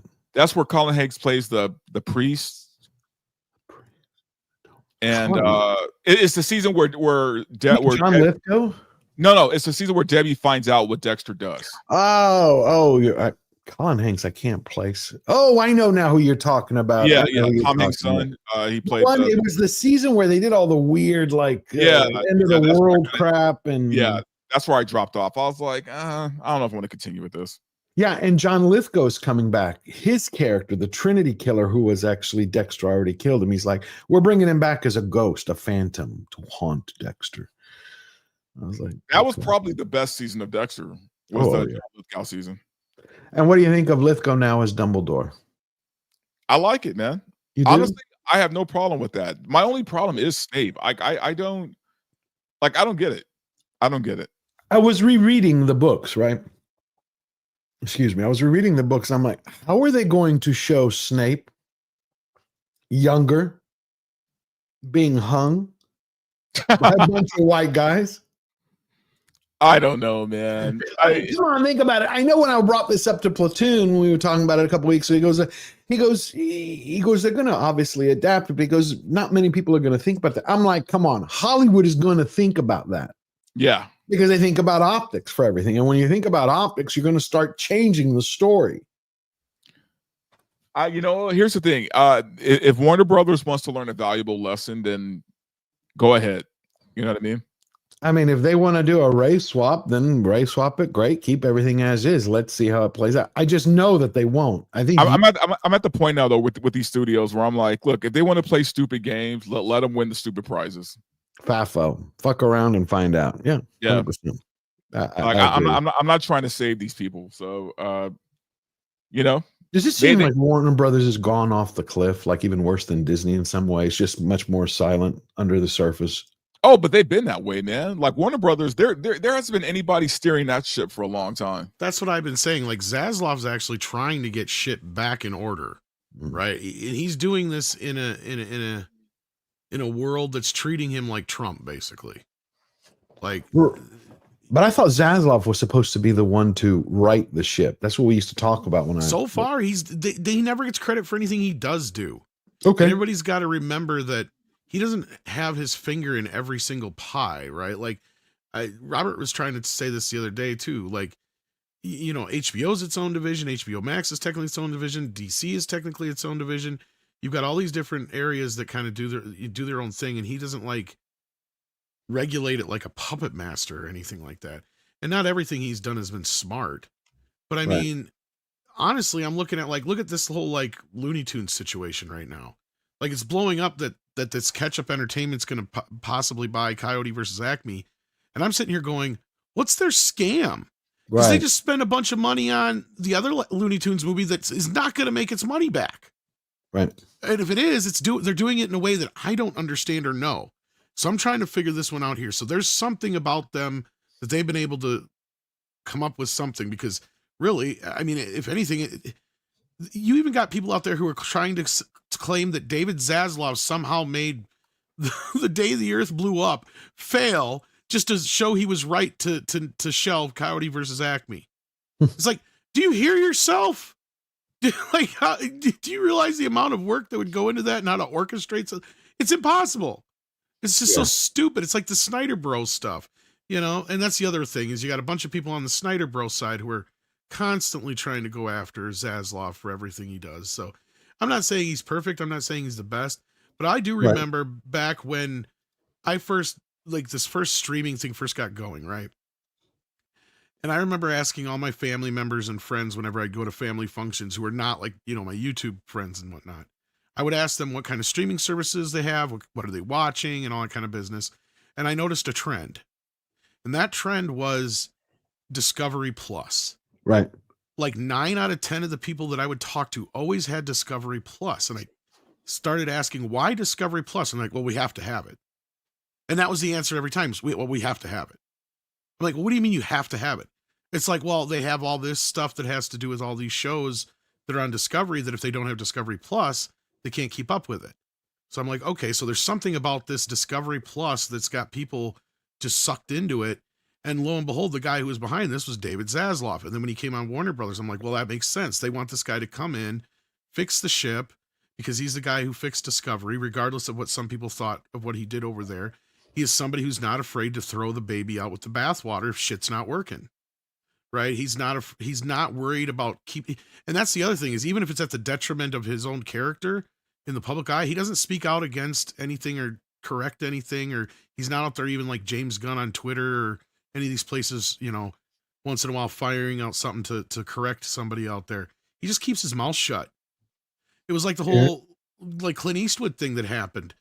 Like everybody was trying to blame him for that movie not going to theaters. No, you know why that movie wasn't going to theaters originally? It was made for HBO Max. Kalar set that deal up. The only reason it ended up in theaters is because Zaslav said, this is pretty good. Let's put it out in theaters and give him a shot at, you know, some Oscars for his last movie. That's literally what happened. And instead, the press ran with this other story that he's trying to snuff out Eastwood's last film. It's like, that's not true. Well, that's good to hear then. That's good to hear that. But at the same time, I don't know what is going on right now with everything over there, just like anywhere else. You know, you've got tons and tons of woke people on the inside trying to fight off change, while you also have people who are sick and tired of losing money and trying to adhere to these woke fucks. So I don't know.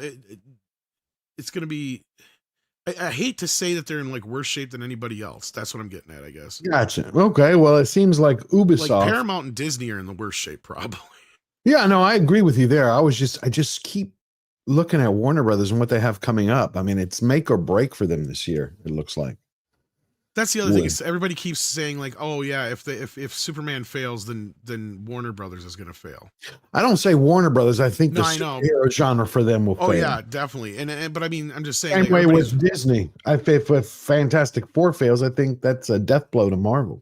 Well, that's what I've been saying for a while too. Is like, yeah, if this shit doesn't work, then the superhero thing is done. Yeah, or at least in the sense of what's going to come next. next. Keep sinking the kind of money that they were into it. Yeah. Yeah, I've been hearing some pretty rough things about the new Superman. So, tell me. I'm hearing both. So, yeah. No, I'm just hearing it's not looking good, man. I'm like, too many characters. I don't know the exacts of it, other than I keep hearing the same thing, that it's not going to land the way people think it is, or in the way that Warner Brothers hopes it is.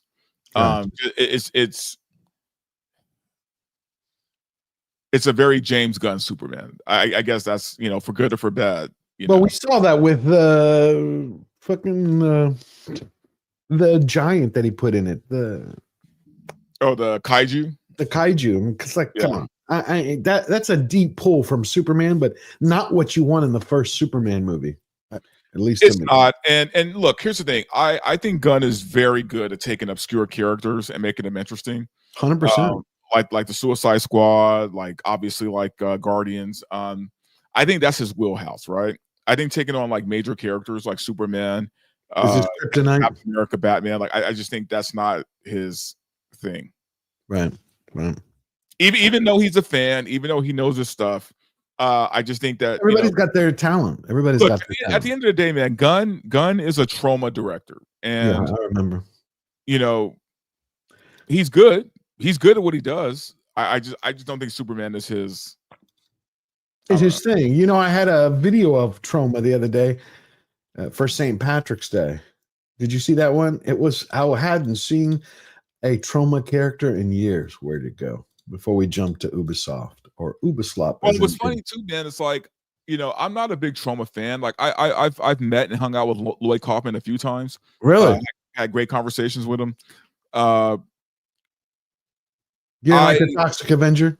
Well, my thing is, look, I respect what he does, right? Like I respect it, but the movies just aren't for me. You know what I mean? Well, Snyder, like I said, Gunn, I think he can do better than what we've seen out of him. Like that last Guardians movie was a lot more serious than the first two. Yeah, no, that's true. That is true. And Super also, that third act goes super, super serious, if not too serious for my taste in some respects. But like even Jeff Snyder, somebody who's been very anti-Gunn and anti-Warner Brothers and all that stuff, he's even coming out and saying that he's hearing that, you know, it has balanced humor and drama. It's similar to Suicide Squad in a sense that it has genuinely funny moments while also knowing when to get serious. So again, we'll have to see, because I mean, I've been hearing various reports too. I've heard both sides of it. I wonder what it's going to be. I'm curious. I See how want people I want react. it to be good. I really do. Yeah, of course you want Superman to land. I mean, if you love I love Superman. Absolutely. Here's the clip of the trauma for St. Patrick's Day that I was telling you about. Oh God, yeah. Well, see, that's the thing is, if trauma actually had anything to do with this movie, it might be better. I don't know about that. You really This you is think? just them cashing a check. Yeah. No, trauma has nothing to do with this movie. They're just it's licensed to that other company, and I found out also Dinklage isn't even in the costume. Mm. The only parts he's in the movie is before he turns into the Toxic Avenger, and that's it. I didn't know that. Somebody else in the costume, yeah. Well, now we got news that Ubisoft. Have you seen any of the Assassin's Creed, Dante? Yeah, I've been pretty much watching everybody play it all day today, man, or at least just different clips and stuff. It looks so bad.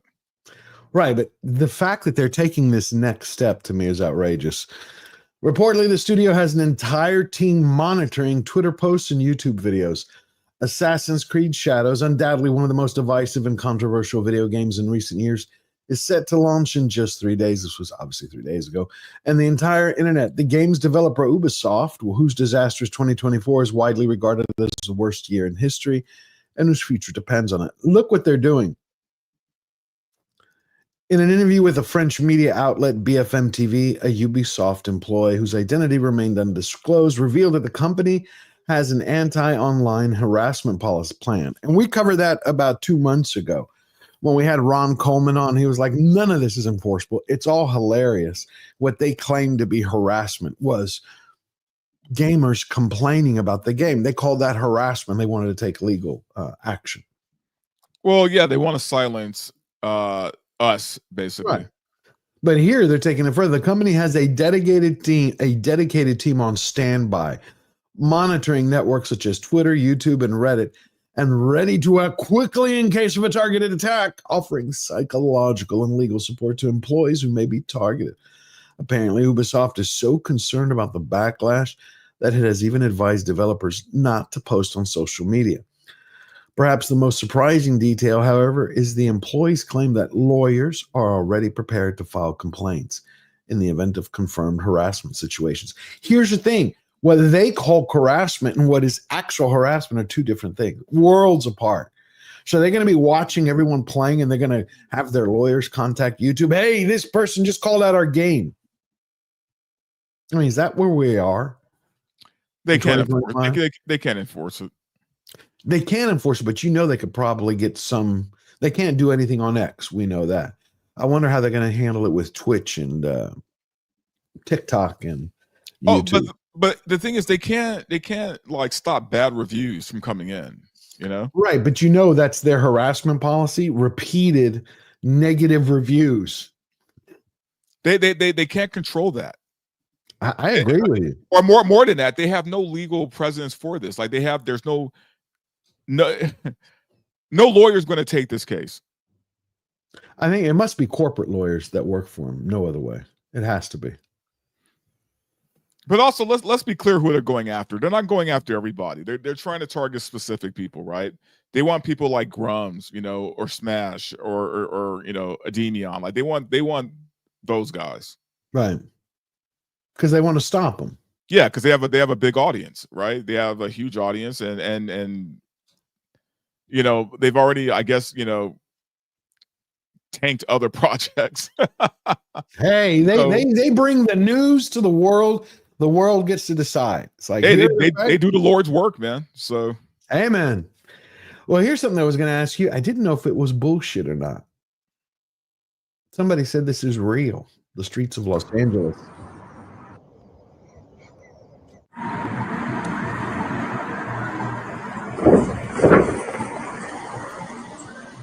Yeah, pretty much.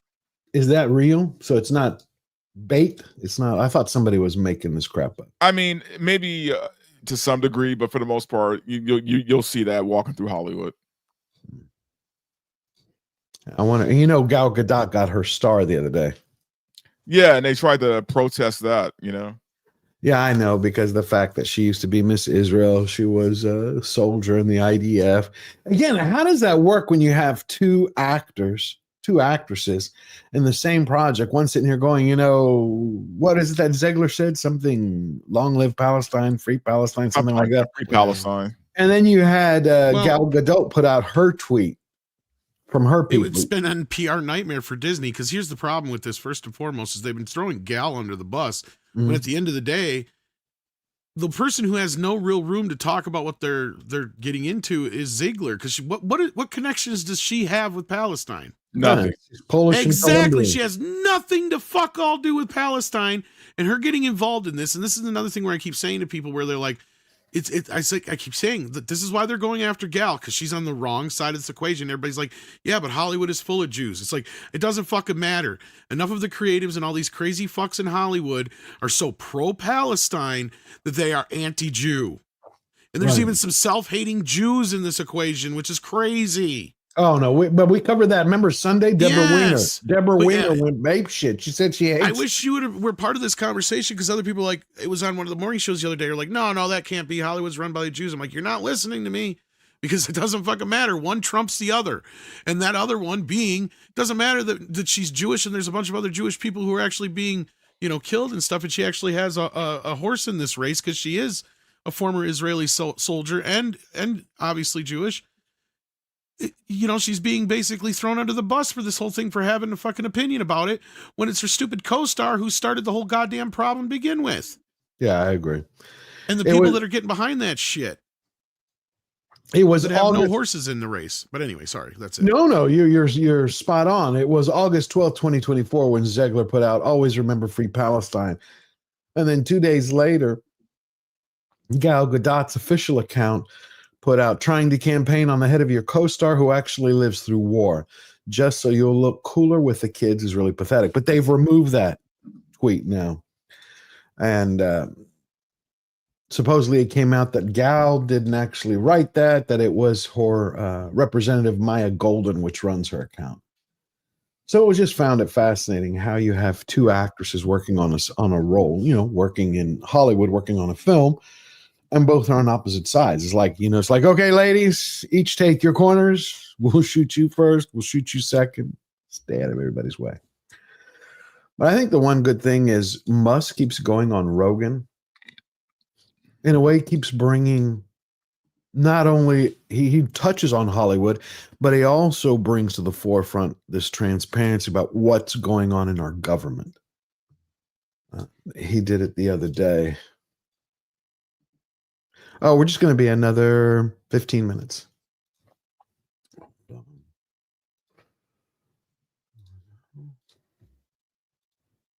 I think this was a really good interview with Rogan.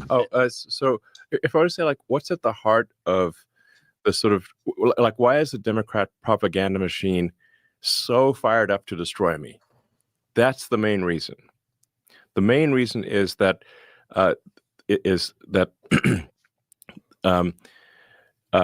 entitlements fraud. That includes like Social Security, disability, Medicaid. Entitlements fraud for illegal aliens is what is serving as a gigantic magnetic force to pull people in from all around the world and keep them here.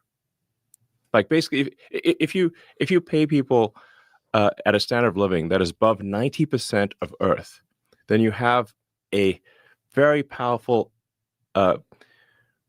incentive for 90% of Earth to come here and to stay here.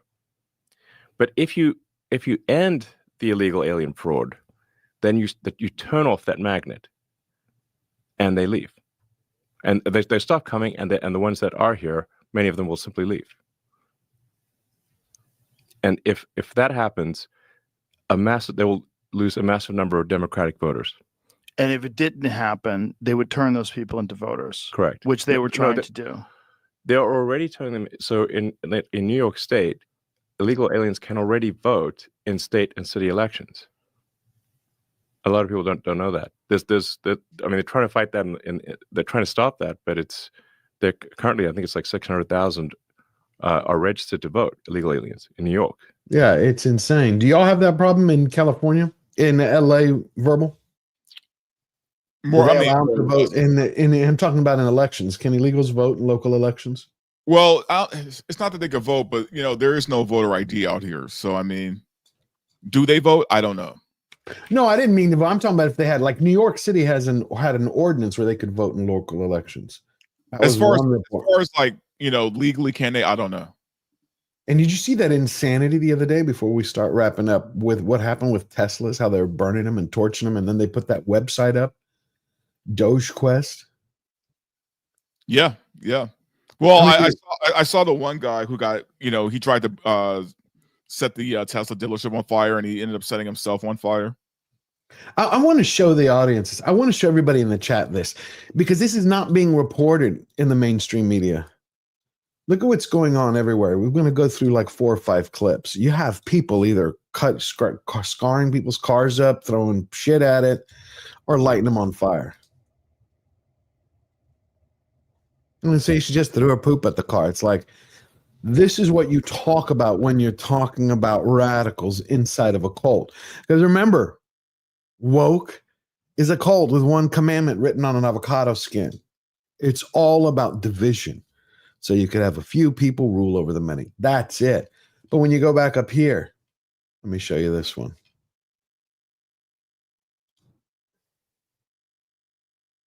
Yeah, people just, like, they think it's their right to be able to destroy your property because they disagree with the owner of Tesla trying to stamp out fraud. Right, and the really dumb thing about this is you don't know when these people bought these cars. You know what I mean? It could have been way before the election. So all of a sudden, they're just supposed to get rid of their car. Right, but why should they even be forced to get rid of their car? That's my point. It's like, why should? And believe me, if this was me and someone was doing this to my car and caught them, like, I would literally beat the shit out of them. Yeah, I agree with you. Look at this crowd.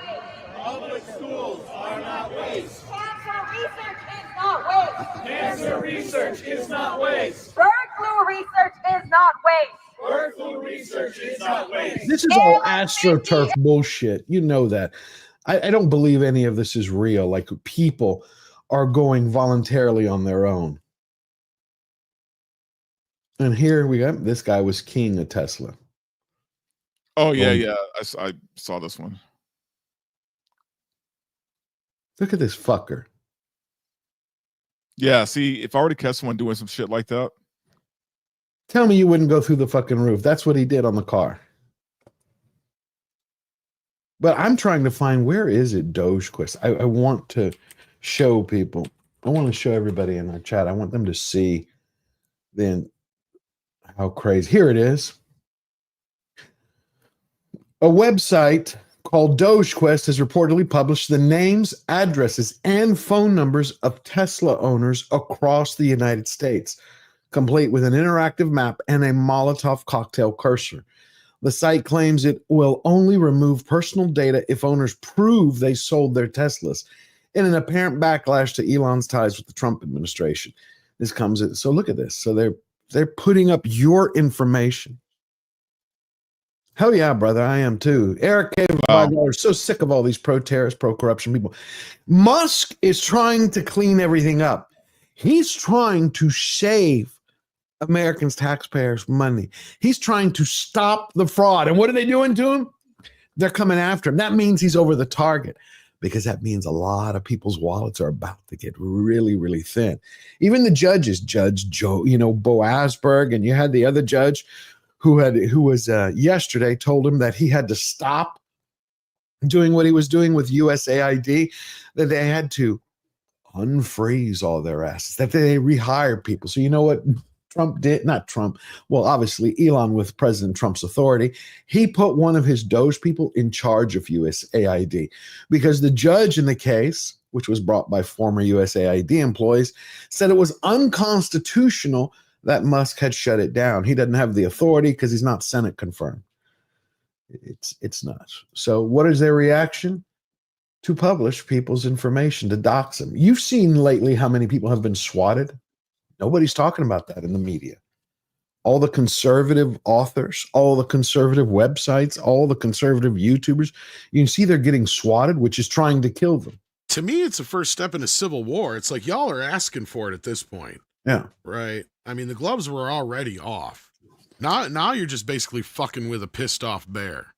Yeah. I mean, do you know how many data Republican Gunther, they got swatted? You're talking about people. Imagine both of you are at home, right? You're home, it's 2:00 in the morning, you're asleep, you just maybe have a girl with you, and all of a sudden you get SWAT break through your door because but my problem with this, George, is okay, the fact that this is happening so much and there are false alarms, like now at this point, like they have to start, like the cops have to start like really asking themselves, is this real or not, right? And they can't be going in there fucking guns blazing. I agree with you there. They shouldn't, because you had the one that was done to Gunther. Right, they come in there with, guns up. It's like, okay, I get it. It happens once, but now it's like a pandemic basically, or epidemic where you're just going to people's houses who it's a false call. Right. It's like they have to start asking the questions now and not be so trigger happy either, Yeah. It's 100% agree with you, my friend, because of the fact that I think it was Gunther Engelman who had it 3:00 in the morning. Someone had told the police that they had seen through the window blinds that a man was slaughtering his family. So you got 18 cops show up to the door. The problem is they couldn't break through the door. It's the only reason I think the man survived. It's that's a dangerous game, man. It is, but that's why I think it's attempted murder.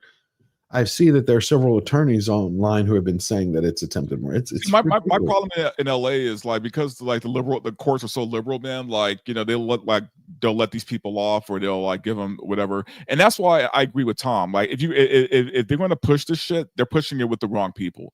Right. And they're pushing it on Elon. Elon went out the other day like, we make electric cars. Like, you're blowing shit up. That's terrorism. Anyway, I'm going to show you this last thing, and then we will wrap it up for today. You remember Endeavor Airlines when they flipped their plane a couple of weeks ago? Oh, yeah, yeah. Okay, in case you haven't seen this, they put this little video out. Because a couple of weeks ago, Endeavor airplane flipped on landing, and then one Endeavor plane crashed 48 hours ago. Girls, come on. Leave the second of the world to the men? I don't think so. I don't think so.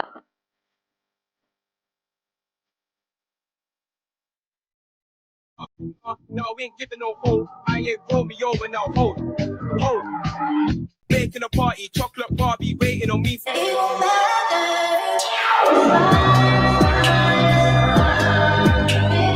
I think they should be focusing on flying the plane, not making videos. I don't know. Yeah, that's kind of embarrassing, man. Especially putting it out after 2 crashes. Like, tone deaf, anybody? Anyway, thank you, gentlemen, for today. I'm torturing you because I love you, Jose Taco. You got to bring out the news because the mainstream media is not doing it anymore. No, they're not. No, they're not. I mean, think about it. They're not reporting the swattings. They're not reporting the Tesla bombings. You have a couple of stations who are like, another Tesla was caught on fire, but they're not saying who did it.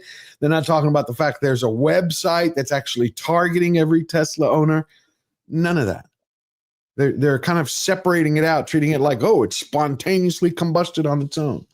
Yeah, it's ridiculous. But we're going to win this. America's winning. This is how you know we're over the target, because it's pissing off all of our enemies, both domestic and foreign. Thank you, Tom. Thank you, Verbal, for always joining me on Wednesday. I will see y'all Sunday. You have anything you want to share? Anything that you're doing with everyone? Yeah, I literally just right before the show put up my review of Snow White. So if you guys haven't seen it, definitely check it out. Beautiful. Please, everybody, go over to Verbal. How far are you away now? What's your next goal for subscribers? Because we need to get everybody over to you. I haven't really made any goals, man. I just kind of take it as it comes, but the more the better. Yes, we're gonna have a member stream this week, Jose Taco, on Saturday. Well, everybody, go sign up to Verbal and Tom at Midnight's Edge and Midnight's Edge After Dark. Anything else you doing this week, Tom? Working on a video right now. I got a show later on with Greg on Fanzine. Got my tier list on Sunday, Mead on Thursday. Of course, I'll be on Flashcast Saturday and probably Salty Nerds on Saturday as well. So, yeah, and morning show, of course. on main channel. And I'll see you Sunday. And I'll see you both Sunday. And here at on Saturday. Sunday again. Oh yeah, and really quickly, Yep. tomorrow night I will be on the Critical Drinker show as well, talking about right. Snow White. So Hey, that's awesome. That's beautiful. Can't wait to see you on there. Drinker is gentleman. Great. All right, everybody. Sandra, Davina, Hosea Taco, Joss Hammond, the Godless, Vulcan, Mecha J, Rex, all of you. Y'all are beautiful. Please thank our mods, Lord Thoth and Eric K. Beautiful people. And I will see you this Saturday in the members stream. And then this Sunday on Slayer Nation Live. Love you all. Have a blessed day. Remember, we're fighters with one rule. We never bow down. We never bend the knee. Always forward.